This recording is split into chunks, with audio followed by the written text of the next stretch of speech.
Niemand im Team von Bears für Rares get out. Das die letzte Aufzeichnung des Sommers och der letzte Moment sein Word. In dem sie Elke Velten Tönnies sein worden. Die Nachricht von ihrem Tod im Alter von 70 zu Jahren verbreitet sich schnell. Aber niemand kann es wirklich fassen. Wieder im Produktionsteam nach unter ihren Kollegen. Elke war einfach ein Mensch, von dem man glaubt. Word für immer da sein. Ein Teil der warmen Licks im Studio. Ein sanfter Hotch in der Sendung. Ihn Garantie für zeitlosen Still unanmet. Heute Morgen herrscht ihn unschuldenlich still im Büro von Bears für Rares. Normalerweise ist higher Abbader morgens Regis treiben.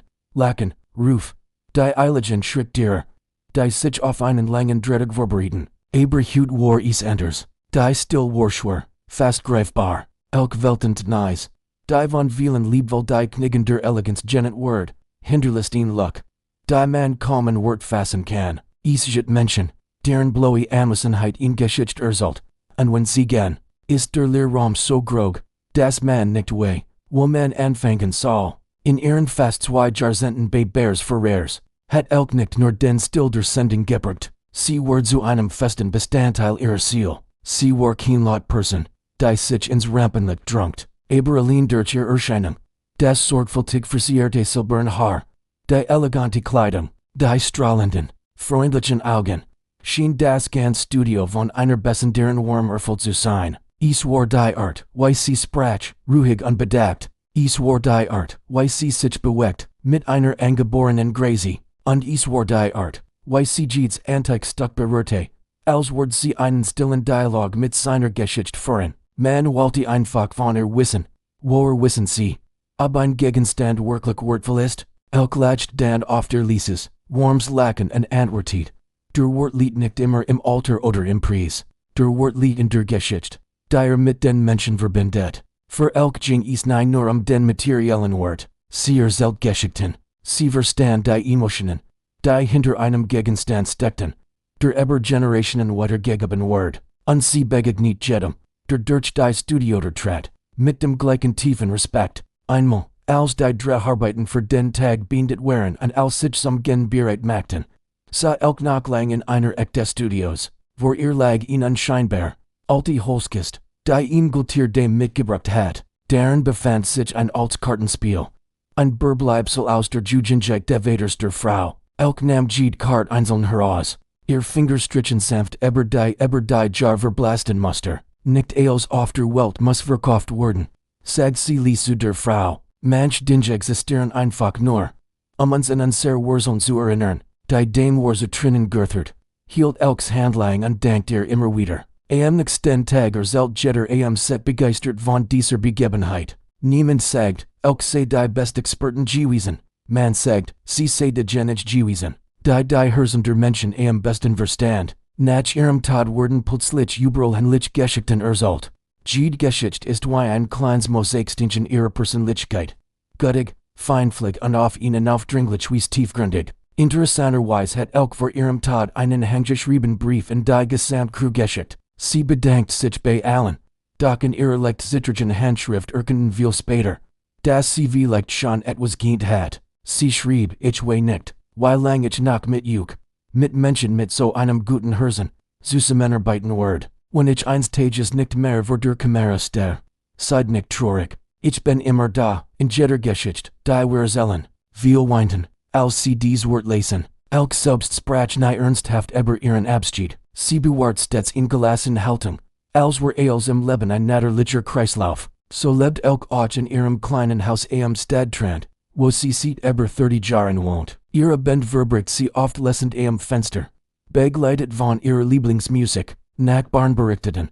Das liegt in ihrem Wohnzimmer oft bis spät in die Nacht brannt. Doch niemand hört sie ein Lotskirgisch, als ihn Freunden sie am frühen Morgen besuchen kam. Von sie Elke friedlich schlafen vor. Ihr Gesicht ruhig und gelassen, still und offen seltsam wie Shan. Elkes Beerdigung war schlicht, genau wie sie es sich gewünscht hat. Kein teuren Kribbens, kein langen Reden, nur Menschen, die sie lieten, standen beisammen und erzählten sich Geschichten über die Frau, die ganz Sendung erhielt hat. Auf einer grauen Leinwand wurde ein Bild von Elke während ihrer letzten Aufzeichnung gesehen. Immer noch elegant, immer noch mit einem sanften Lächeln, immer noch mit Augen, die aufleuchteten. Wenn ein Antikstück in neue Geschichte erzählt, Ein lang dreiges Mitglied sagt unter Trinnen. Wir können einen anderen Experten finden. Aber wir werden nie wieder in Elk finden. Nach der Beerdigung kehrt die Crew in Studio zurück. Als waren seinen Platz, der Präsentationstisch, die Lampen, der Stall, auf dem sie oft gesessen hat. Doch die Atmosphäre war anders. Der Platz, an dem Elk immer gestanden hat, wirkt leer und kalt. Die Geschichten, die sie früher hinter den Kulissen erzählt. Kleine historische Anekdoten, Familienerinnerungen, sanft Lebensweisheiten, halten nun nur noch in den Erinnerungen der Anwesenden weiter. Die Sendung muss weitergehen. Doch mit jedem Tag wird allen klar, niemand kann Elks Platz einnehmen. Nicht, weil sie so perfekt war, sondern weil sie so einzigartig war. Sie war jemand, der nie Versucht hat, aufzufallen, und genau das macht sie so besonders. Einen Monat nach ihrem Tod strahlt Bears Ferrers in Sondersendung zu Ehren von Elke aus. Kein tränenreichen Schienen, kein traurige Musik. Die Sendung siegt nur ihr Chancenmomente. Den Moment, in dem sie lächelt, wenn sie ihn selten Besonderheit in einem Gegenstand entdeckt. Den Moment, in dem sie sich die Hand aufs Herz legt, wenn sie einer beendenden Geschichte eines Geistes lauscht. Den Moment, in dem sie subtil ratschlägt, die jeder im Gedächtnis behalten macht. Das Publikum schickt tausend von Kommentaren und Briefen. Jemand schrieb, ich schau die Sendung wegen ihr. Ich lerne nicht nur Wissen, sondern auch, wie man ein Leben führt und die Schannen Dinge des Lebens wertschätzt. Eine andere Person schrieb, sie hilft mir, die Vergangenheit in mein Familienerinnerungs mehr zu lieben. Und dies gab Wort von Menschen, die auch nie persönlich kennengelernt hatten. Das seltsam ist, dass sie uns das Gefühl mit einer Verwandten zu sprechen. Und das ist wohl das Größte, das Elke Velten Tönnies hinterlassen hat, die Fähigkeit, die Herzen der Menschen mit Feingefühl und Freundlichkeit zu berühren. Monat später, als sich als ein wenig Beruhigkeit hat, beschloss das Team, den kleinen Tisch zu behalten, auf dem Elke ihr Antiquitäten ausgestellt hat. Sie ersetzten ihn nicht, sie stellten ihn nicht weg, denn dieser Tisch war wie ein stummes Bild von ihr, ein Teil ihrer Erinnerung, den niemand auslöschen wollte. Ein junges Teammitglied sagt, jedes Mal, wenn ich ihn ansehe, erinnere ich mich daran, wie sie jedes noch so klein Detail erklärt. Dadurch habe ich gelernt, sorgfältiger zu arbeiten. Eine andere Person fügt hinzu, Elke hat mir beigebracht, dass als ihn Geschichte hat. Und auch jeder Mensch, man kann niemanden nach seinem Aussehen beurteilen. Jedes Leben endet, doch Menschen hinterlassen ein sanftes Licht, das niemals erlischt. Elke Velten Tönnies war so ein Mensch. Sie wird nicht zur Icon. Weil sie glitch vor der Kamera stand, nicht wegen Titeln oder großer Erfolg, sondern wegen ihrer Güte. Ihre Ruhe der Art, wie sie die Welt sich herum ein Stückchen schöner macht, einfach durch ihre Anwesenheit. In der Erinnerung von Bears Ferrers wird sie für immer die elegante Taktgeberin bleiben. Die sanfte Stimme der Geschichte, das Herz, das die Sendung so besonders macht. Und Eagle, wie viel Staffeln die Serie noch bekommt, Eagle. Wie viel neue Gesichter auftauchen, die Luck, die Elke hinterlassen hat, wird bleiben.